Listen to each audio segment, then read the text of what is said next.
We are talking top transfer targets for Manchester City with Rob Dawson, who's been asked to pick 3 targets for the Etihad if they are to challenge Liverpool for the title next season. And surely, Rob, we've got to start with a centre-back. Yeah, we do. And that is an area of the squad that definitely is strengthening. It's something that Pep Guardiola has admitted himself, so it's not just me saying that. Pep Guardiola feels that as well. The name that I picked is Milan Skriniar from Inter Milan. He is someone that has performed particularly well. Inter Milan, Man United have been interested in him in the past. He would cost an awful lot of money if he was to move to the Etihad Stadium, but we know that Manchester City have that kind of resource to do that. Centre-half is the area of the squad that will almost certainly be strengthened in the next transfer window. Pep Guardiola lost Vincent Kompany last summer. Obviously, he's had problems with Aymeric Laporte's fitness.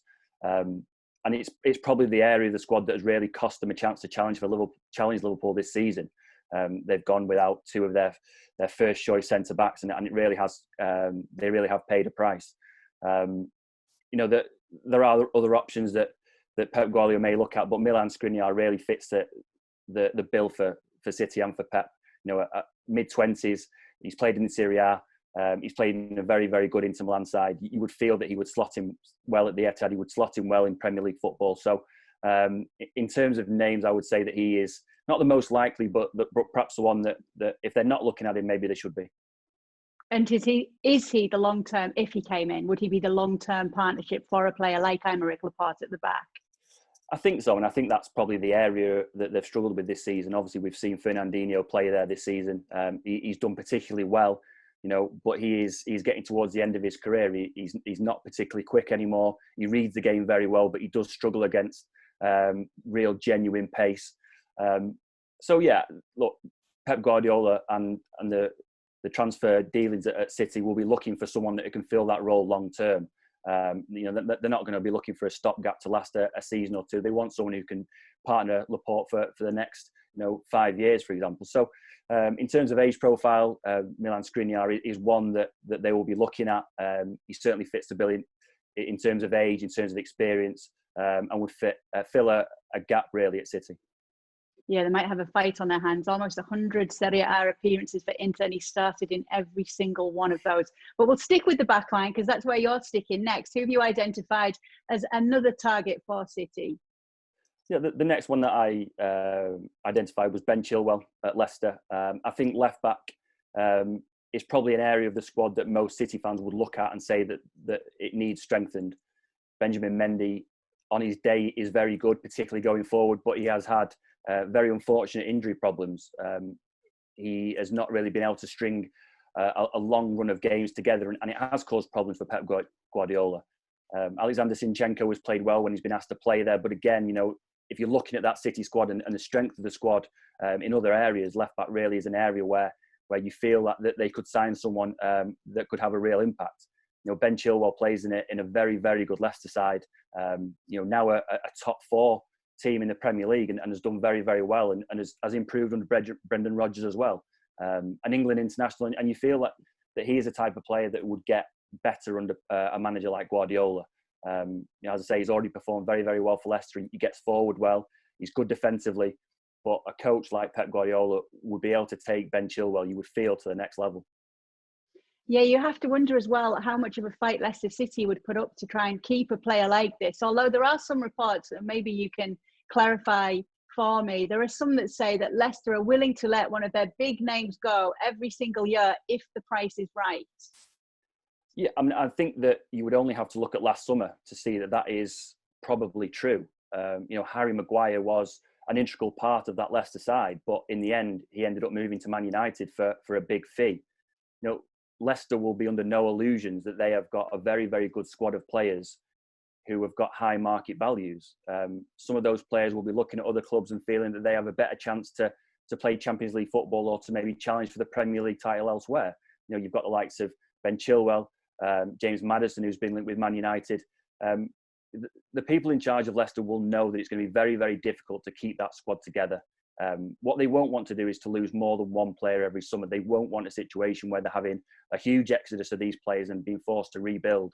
If it is losing one player every summer, that is something that, and we've seen how well they've coped with losing Harry Maguire. You don't even notice really that Harry Maguire's gone. They've been that good this season. So it's not beyond the realms of possibility that Leicester will look at Ben Chilwell and feel that they could get a good fee for him, that he could move on, further his career, and just fill that role like they did with Harry Maguire last summer. And next up, it's one of the men of the moment, the young men of the moment that you've gone for. It's Kai Havertz. So many clubs have been linked with him. So many clubs want his signature. But you think City should try and go for him? Yeah, I mean, he is the type of player that any club in the world should be looking at.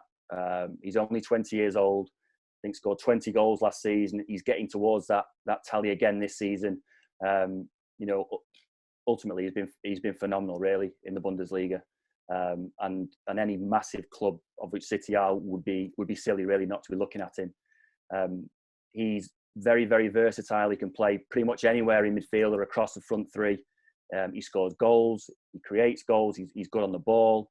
You look at him as a player, and there aren't that many weaknesses. And you would have to think that, again, he's the type of player that Pep Guardiola would look at and think that he could really get the best out of. And again, with Kai Havertz, if he's looking to move, what better place to further your career than under Pep Guardiola at Manchester City? There probably will be a chance for an attacking player to come to the Etihad next season and establish himself, or at least challenge for a first team place. David Silva has made it clear that he won't renew his contract and will leave at the end of his deal. There are doubts over the future of Leroy Sané. Obviously, there are some very, very good attacking players at City, likes of Gabriel Jesus, Sergio Aguero, Mahrez, Bernardo Silva, Kevin De Bruyne. But there is room for one other, maybe a couple of other players. And if you're looking at the best young attacking players in the world, Kai Havertz is certainly one of those. But is there enough room for him to be starting every week? Because surely that's what he'll be wanting now. What do you think of the futures of the players like Gabriel Jesus and Sergio Aguero? Are they sticking around, or would a player like this maybe push them out? I wouldn't think that he would push them out. It would depend very much on what Kai feels his future holds. Maybe he wants to go somewhere and play regular first team football every week, as he is in Germany. Maybe he wants to go to a club and try and establish himself and fight for a first team place at a bigger club. I wouldn't expect Gabriel Jesus or Sergio Aguero to be leaving anytime soon, the same as Kevin De Bruyne or Bernardo Silva or Mahrez. I imagine if Kai Havertz signs for City, he will have to compete with all those players, but he will feel that he's good enough to establish himself at City. You don't get to that level without having a little bit of self-confidence. And maybe he is looking at City or another big club and feeling that he is big enough to go straight into that team. He's also been linked with a move to Manchester United. Could United afford to lose a player like this to a Premier League rival, not least the noisy neighbours? Possibly not. And as I said, if City are looking at him, United certainly are looking at him. And again, he very much fits the criteria of the type of player that Ole Gunnar Solskjaer is looking at. He is someone who's looking to revamp his forward line, and Kai Havertz is the type of player that he would look at. I imagine that if City made a prolonged effort to sign him, United would be in that queue somewhere along the line as well, asking if he might fancy a trip to United rather than City. The pull of Pep Guardiola is huge for players, particularly players like that. And so, maybe you would feel more comfortable at Manchester City. Again, in terms of where you're more likely to win trophies at the moment, unfortunately for United, you'd have to say that was Manchester City. Bayer Leverkusen have said that they will not accept anything less than €100 million for this player. Do you think that City could get a discount on that with everything that's going on? Possibly. I mean, that is one thing to consider with all these transfers, is that no one really knows what the transfer market will look like. We've been very used to extortionate transfer fees ever since Neymar moved from Barcelona to PSG. Will the coronavirus pandemic reset the transfer market? There are some chief executives in the Premier League clubs who believe that will happen and the transfer fees will fall. I think anything that you heard before the coronavirus pandemic, any fees that were quoted, you maybe have to take a second look at those, because I don't think that will be the way of the world once we return to normality. The likes of City and Man United, these clubs with strong financial foundations, will feel that there is a chance to get these players for a little bit cheaper, and City, if they're looking at Kai Havertz, will feel like there's a chance to maybe get a little bit of a discount. There you have it. 3 players that would definitely bolster City's title bid, but also throw a spanner in the works for some of their rivals in the transfer market too. Thanks so much for watching ESPN on YouTube. And for more sports highlights and analysis, be sure to download the ESPN app. And for premium content and live streaming, subscribe to ESPN Plus.